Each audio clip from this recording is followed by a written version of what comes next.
ನಾವಿಲ್ಲಿ ತನಕ ಟ್ರೆಂಡ್ ಅಂದರೆ ಏನಂತ ತಿಳ್ಕೊಂಡ್ವಿ, ಟ್ರೆಂಡ್ ಲೈನ್ ಅಂದರೆ ಏನಂತ ತಿಳ್ಕೊಂಡ್ವಿ, ಟ್ರೆಂಡ್ ಲೈನ್ನ ಯಾವ ಥರ ಡ್ರಾ ಮಾಡೋದು ಅಂತ ಕೂಡ ತಿಳ್ಕೊಂಡ್ವಿ. ಇವಾಗ ಸಪೋರ್ಟ್ ಅಂದರೆ ಏನು, ರೆಸಿಸ್ಟೆನ್ಸ್ ಅಂದರೆ ಏನು ಅಂತ ತಿಳ್ಕೊಳ್ಳುವ. ಓಕೆ,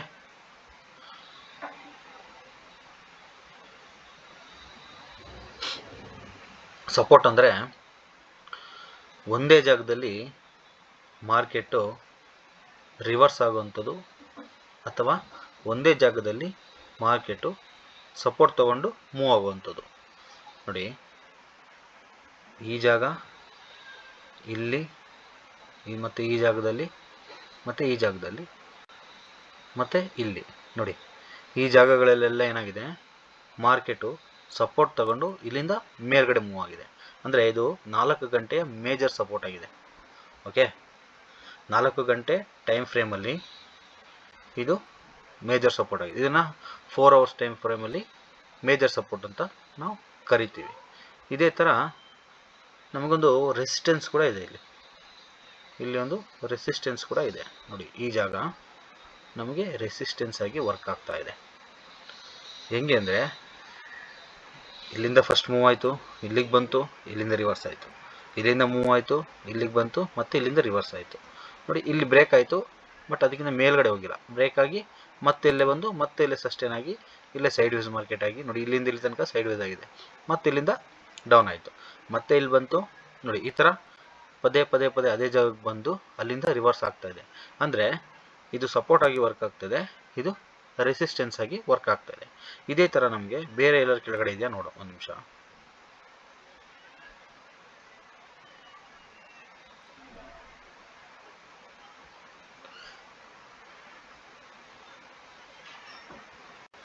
ಹಾಂ, ನೋಡಿ ಇಲ್ಲಿದೆ ಈ ಜಾಗ, ಹೌದಲ್ವಾ? ಮಾರ್ಕೆಟು ತುಂಬ ಸಲ ಇಲ್ಲಿ ಇಲ್ಲಿ ಇಲ್ಲಿ ಇಲ್ಲಿ ಇಲ್ಲಿ ಇಲ್ಲೆಲ್ಲ ಬಂದು ಮತ್ತೆ ಇಲ್ಲಿಂದ ಏನಾಗಿದೆ, ಇದು ಸಪೋರ್ಟ್ ಆಗಿರುತ್ತೆ. ಅವಾಗ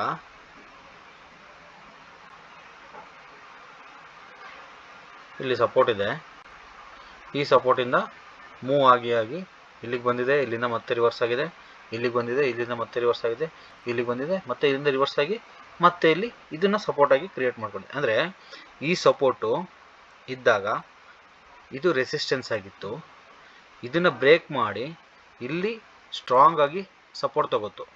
ಸಪೋರ್ಟ್ ತಗೊಂಡ್ಮೇಲೆ ಈ ಜಾಗಕ್ಕೆ ವ್ಯಾಲ್ಯೂ ಇಲ್ದಂಗೆ ಆಯಿತು, ಈ ಜಾಗ ಸಪೋರ್ಟ್ ಆಯಿತು. ಓಕೆ, ಈ ಜಾಗ ಯಾವಾಗ ಸಪೋರ್ಟ್ ಆಯಿತು,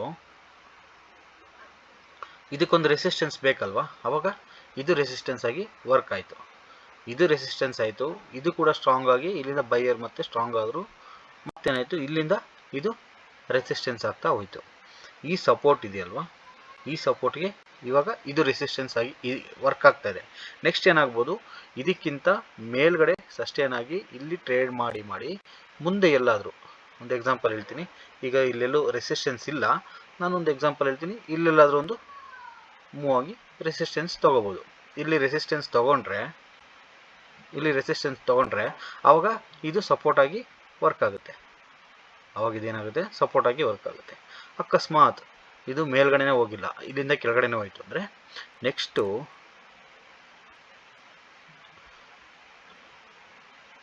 ಏನಾಗುತ್ತೆ, ಡೌನ್ ಟ್ರೆಂಡಲ್ಲಿ ಇದು ಸಪೋರ್ಟ್ ಆಗಿ ಕೆಲಸ ಮಾಡುತ್ತೆ, ಇದು ರೆಸಿಸ್ಟೆನ್ಸ್ ಆಗಿ ಕೆಲಸ ಮಾಡುತ್ತೆ. ಅಂದರೆ ಇವಾಗ ಅಪ್ ಟ್ರೆಂಡಲ್ಲಿ ಯಾವುದು ಸಪೋರ್ಟ್ ಇರುತ್ತೋ ಅದು ರೆಸಿಸ್ಟೆನ್ಸ್ ಆಗುತ್ತೆ, ಯಾವುದು ರೆಸಿಸ್ಟೆನ್ಸ್ ಇರುತ್ತೋ ಅದು ಸಪೋರ್ಟ್ ಆಗುತ್ತೆ.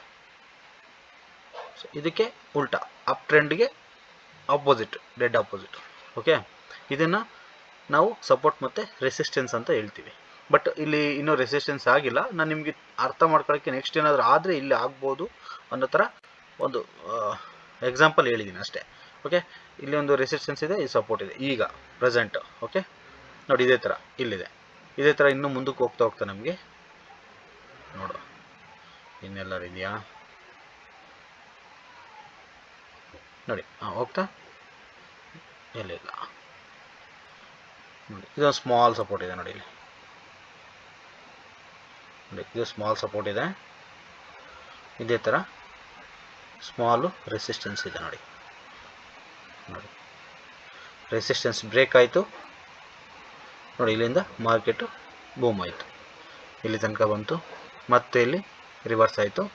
ಈ ಜಾಗದಲ್ಲಿ ಸಸ್ಟೇನ್ ಆಗಿದೆ ಸ್ವಲ್ಪ ದಿನ ನೋಡಿ. ಇಲ್ಲೊಂದು ಸ್ವಲ್ಪ ಈ ಸಣ್ಣ ಸಪೋರ್ಟಾಗಿ ತೊಗೊಂಡಿದೆ ನೋಡಿ. ಈ ಸಣ್ಣ ಜಾಗನ ಇಲ್ಲಿ ಸ್ವಲ್ಪ ಟ್ರೇಡ್ ಆಗಿದೆ, ಈ ಟ್ರೇಡ್ ಆಗಿರೋ ಜಾಗನ ಇದನ್ನು ಸಪೋರ್ಟಾಗಿ ತೊಗೊಂಡ್ಬಿಟ್ಟಿದೆ. ಇದು ಯಾವಾಗ ತಗೋತು ನೋಡಿ ಸಪೋರ್ಟು, ಮತ್ತು ಇಲ್ಲಿಂದ ಮೇಲೆ ಹೋಗಿದೆ, ಮತ್ತು ಈ ಜಾಗ ಬ್ರೇಕ್ ಆಯಿತು. ಈ ಜಾಗ ಬ್ರೇಕ್ ಆದಮೇಲೆ ಮತ್ತೆ ಈ ಜಾಗನ ಸಪೋರ್ಟಾಗಿ ತೊಗೊಂಡು ಈ ಸಪೋರ್ಟ್ ಇದೆಯಲ್ವ, ಇದು ಇಲ್ಲಿಂದನೂ ಸಪೋರ್ಟಾಗಿ ಇದೆ ನೋಡಿ. ಈ ಸಪೋರ್ಟು ಇಲ್ಲಿಂದನೇ ಸಪೋರ್ಟ್ ಆಗಿದೆ. ಈ ಸಪೋರ್ಟ್ಗೆ ಇದು ರೆಸಿಸ್ಟೆನ್ಸು, ಈ ಸಪೋರ್ಟ್ಗೆ ಇದು ರೆಸಿಸ್ಟೆನ್ಸು, ಈ ಸಪೋರ್ಟ್ಗೆ ಇದು ರೆಸಿಸ್ಟೆನ್ಸು. ಇದಕ್ಕೆ ನೋಡಿ ಇಲ್ಲೊಂದು ಸ್ಮಾಲ್ ರೆಸಿಸ್ಟೆನ್ಸ್ ಇದೆ ನೋಡಿ. ಈ ಥರ ಪ್ರತಿಯೊಂದು ಸಪೋರ್ಟು ಬ್ರೇಕ್ ಆದಮೇಲೆ ನೆಕ್ಸ್ಟ್ ಯಾವುದು ರೆಸಿಸ್ಟೆನ್ಸ್ ಇರುತ್ತೋ ಅದು ಸಪೋರ್ಟಾಗಿ ಕ್ರಿಯೇಟ್ ಆಗುತ್ತೆ. ಅದೇ ಥರ ಮೇಲ್ಗಡೆಯಿಂದ ಕೆಳಗಡೆ ಬರುವಾಗ ಇದಕ್ಕೆ ಡೆಡ್ ಆಪೋಸಿಟ್, ಅಂದರೆ ಇವಾಗ ಇದು ಮೇಲ್ಗಡೆ ಇದೆ ಅಲ್ವಾ, ಇದು ಸಪೋರ್ಟಾಗಿ ಕೆಲಸ ಮಾಡ್ತಾ ಇದೆ. ಮೇಲ್ಗಡೆಯಿಂದ ಕೆಳಗಡೆ ಬರುವಾಗ ಇದು ಸಪೋರ್ಟಾಗಿ ಕೆಲಸ ಮಾಡುತ್ತೆ, ಇದು ರೆಸಿಸ್ಟೆನ್ಸ್ ಆಗಿ ಕೆಲಸ ಮಾಡುತ್ತೆ. ಇದು ಯಾವಾಗ ಸಪೋರ್ಟಾಗಿ ಕೆಲಸ ಮಾಡುತ್ತೋ ಆವಾಗ ಇದು ರೆಸಿಸ್ಟೆನ್ಸ್ ಆಗುತ್ತೆ. ಓಕೆ, ಅರ್ಥ ಆಯ್ತಲ್ವಾ? ಮತ್ತು ಇದನ್ನು ಸಪೋರ್ಟು ಮತ್ತು ರೆಸಿಸ್ಟೆನ್ಸ್ ಅಂತ ಕರೀತಾರೆ. ಇದು ಟ್ರೇಡ್ ಮಾಡೋಕ್ಕೆ ತುಂಬ ಯೂಸ್ಫುಲ್ಲು. ಈ ಟ್ರೆಂಡ್ ಲೈನ್ ಜೊತೆಗೆ ನಾವು ಇದನ್ನು ಯೂಸ್ ಮಾಡಿದ್ರೆ ಟ್ರೆಂಡ್ ಲೈನು, ಕ್ಯಾಂಡಲ್ ಸ್ಟಿಕ್ಕು ಮತ್ತು ಸಪೋರ್ಟು ಮತ್ತು ರೆಸಿಸ್ಟೆನ್ಸು, ಇದು ಮೂರು ಜೊತೆ ಯೂಸ್ ಮಾಡೋದ್ರಿಂದ ನಮ್ಮ ಟ್ರೇಡಿಂಗು ಮತ್ತು ಇನ್ವೆಸ್ಟ್ಮೆಂಟು ಸ್ವಲ್ಪ ಇನ್ನೂ ಈಸಿ ಆಗುತ್ತೆ. ಇದ್ರ ಜೊತೆ ಇನ್ನೂ ಪ್ಯಾಟ್ರನ್ಸ್ ಎಲ್ಲ ಇದೆ, ಇನ್ನು ಮುಂದೆ ಹೋಗ್ತಾ ನಾನು ಅದನ್ನು ನಿಮಗೆ ಎಕ್ಸ್ಪ್ಲೇನ್ ಮಾಡ್ತೀನಿ, ಅದನ್ನು ಹೇಳ್ತೀನಿ. ಇವಾಗ ನಿಮಗೆ ಕ್ಯಾಂಡಲ್ ಬಗ್ಗೆ ತಿಳ್ಕೊಂಡಿದ್ದೀರಾ, ಕ್ಯಾಂಡಲ್ ಯಾವ ಥರ ಕ್ರಿಯೇಟ್ ಆಗುತ್ತೆ ಅಂತ. ಆಮೇಲಿಂದ ಟ್ರೆಂಡ್ ಅಂದರೆ ಏನು ಅಂತ ತಿಳ್ಕೊಂಡಿದ್ದೀರಾ, ಟ್ರೆಂಡ್ ಎಲ್ಲಿಂದ ಯಾವ ಥರ ಕ್ರಿಯೇಟ್ ಆಗುತ್ತೆ ನೋಡಿ. ಇಲ್ಲಿಂದ ಆಗಿರೋದಕ್ಕೆ ಅಪ್ ಟ್ರೆಂಡ್ ಅಂತೀವಿ, ಇಲ್ಲಿಂದ ಆಗಿರೋದಕ್ಕೆ ಡೌನ್ ಟ್ರೆಂಡ್ ಅಂತೀವಿ. ಟ್ರೆಂಡ್ ಕೂಡ ತಿಳ್ಕೊಂಡ್ರಿ. ಅದಾದಮೇಲೆ ಇವಾಗ ಸಪೋರ್ಟ್ ಅಂದರೆ ಏನು ಅಂತ ತಿಳ್ಕೊಂಡಿದ್ದೀರಾ, ರೆಸಿಸ್ಟೆನ್ಸ್ ಅಂದರೆ ಏನು ಅಂತ ತಿಳ್ಕೊಂಡಿದ್ದೀರಾ. ಅಪ್ ಟ್ರೆಂಡಲ್ಲಿ ಯಾವುದು ಸಪೋರ್ಟ್ ಆಗುತ್ತೆ ಅಂತ ತಿಳ್ಕೊಂಡಿದ್ದೀರಾ, ಯಾವುದು ರೆಸಿಸ್ಟೆನ್ಸ್ ಆಗುತ್ತೆ ಅಂತ ತಿಳ್ಕೊಂಡಿದ್ದೀರಾ. ಅದೇ ಥರ ಡೌನ್ ಟ್ರೆಂಡಲ್ಲಿ ಯಾವುದು ಸಪೋರ್ಟ್ ಆಗುತ್ತೆ, ಯಾವುದು ರೆಸಿಸ್ಟೆನ್ಸ್ ಆಗುತ್ತೆ ಅಂತ ತಿಳ್ಕೊಂಡಿದ್ದೀರಾ. ಓಕೆ, ಸಪೋರ್ಟ್ ಮತ್ತು ರೆಸಿಸ್ಟೆನ್ಸ್ದು ಯಾವುದೇ ರೀತಿ ಡೌಟ್ ಇಲ್ಲ ಅಂತ ನಾನು ಅಂದ್ಕೊಂಡಿದ್ದೀನಿ. ಡೌಟ್ ಇದ್ದರೆ ಬೇಕಾದ್ರೆ ನೀವು ಕಮೆಂಟ್ ಮಾಡಿ ನನ್ನ ಕೇಳ್ಬೋದು, ಯಾವ ಥರ ಇದು ಸಪೋರ್ಟ್ ಆಗುತ್ತೆ, ಯಾವ ಥರ ರೆಸಿಸ್ಟೆನ್ಸ್ ಆಗುತ್ತೆ ಅಂತ ಕಮೆಂಟ್ ಮಾಡಿ ಕೇಳ್ಬೋದು, ನಿಮ್ಗೆ ಗೊತ್ತಾಗಲಿಲ್ಲ ಅಂದರೆ. ಓಕೆನಾ?